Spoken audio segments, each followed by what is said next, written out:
So let's take a look at function in Kotlin.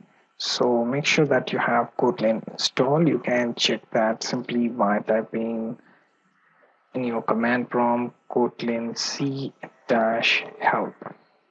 If you get any help options, then you can surely see that you have Kotlin properly installed on your system. You will find possible help options such as this. If you get this message, you have Kotlin installed. So next thing is to open a text editor. Make sure to create one sample file such as, let's say, sample.kt or hello.kt. Okay, and inside this I'm going to write my first function. So let's say my function name is my then function.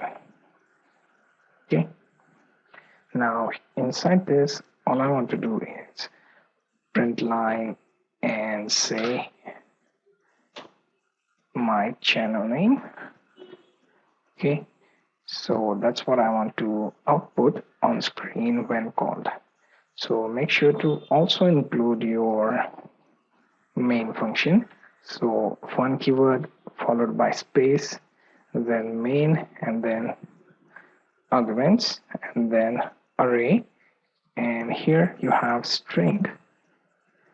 And inside this, I'm just going to call my function. Okay. And I'm going to save this file and open command prompt. Now here, let me just clear the buffer. Okay, now after that I just want to type in Kotlin C, and after that hello.kt, then dash include dash runtime, then dash t, and then hello.jar. If you return with blank prompt, that means everything went well. If there are any errors, then it will be notified on command prompt. Okay, considering no errors here, you can go ahead and type java jar, then hello.jar. So after hitting the enter, you can execute the code and you will get the output hello Devnami. So a few things to consider. Make sure that your custom function is being called through your main function. If you don't call this, you are not going to get any output of this function. So any custom function needs to be called through a class which is called from the main function, or this function directly needs to be called directly here.